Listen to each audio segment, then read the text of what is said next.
Assalamualaikum warahmatullahi wabarakatuh. Perkenalkan, saya Windy Fitria dari kelas A1 2020 Bimbingan dan Konseling. Di video kali ini, saya akan menjelaskan mengenai perkembangan bimbingan dan konseling anak usia dini. Sebelum ke pembahasan inti, saya akan membahas dulu mengenai apa sih perkembangan anak usia dini. Perkembangan anak usia dini adalah kemajuan yang dialami anak secara menyeluruh, baik dari perkembangan fisik, psikis, emosi, sosial, dan lain sebagainya.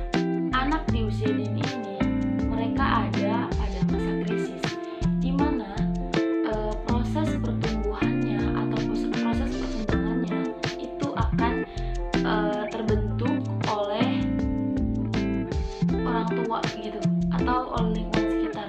Ketika orang tuanya memperlihatkan perilaku baik, maka anak itu juga akan mempraktekkan perilaku yang baik juga. Dan ketika orang tuanya memberi perilaku yang buruk, maka anak juga akan mengikutinya gitu. Jadi dalam proses ini sebisa mungkin orang tua tuh harus memperlihatkan perilaku, perkataan yang baik gitu kepada anak. Kemudian apa saja sih aspek perkembangan anak usia dini? Di materi yang akan saya jelaskan, di sini ada 4 aspek, yaitu ada aspek fisik, kemudian komunikasi, kognitif, dan juga sosial. Dalam 4 aspek yang sudah saya sebutkan tadi, ada beberapa hal yang sangat mempengaruhi proses perkembangan anak. Salah satunya adalah pola asuh dari orang tua.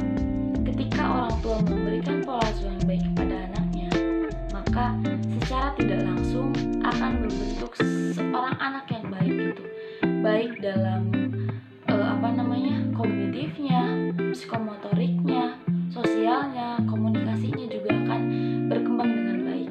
Tetapi sebaliknya, ketika orang tua memberikan pola asuh yang tidak baik kepada anaknya, maka secara tidak langsung akan membentuk anak yang tidak baik juga.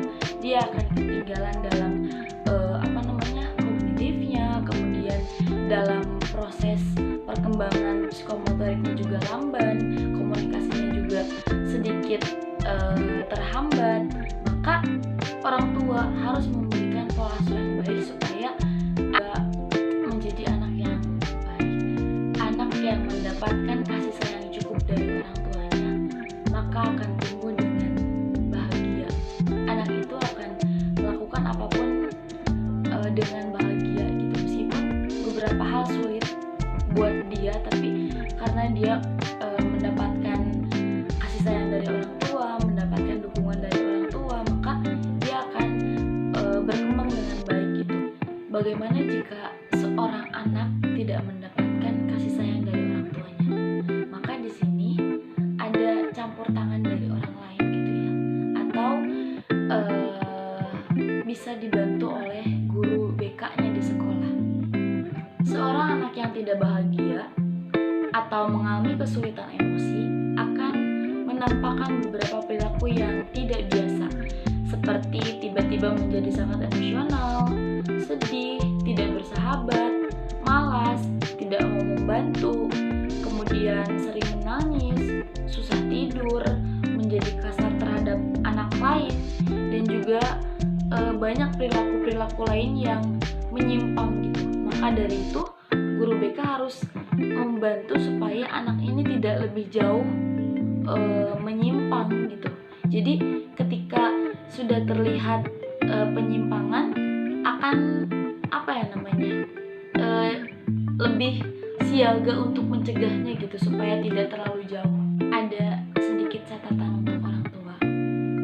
Perlu Anda ketahui bahwa setiap anak itu tumbuh dan berkembang beda-beda. Tidak bisa disamaratakan antara anak satu dengan anak yang lainnya gitu. Ketika anak yang pertama mudah untuk diarahkan, mungkin anak yang kedua itu lebih sulit gitu. Ketika anak pertama unggul dalam kognitifnya, mungkin anak yang kedua akan lebih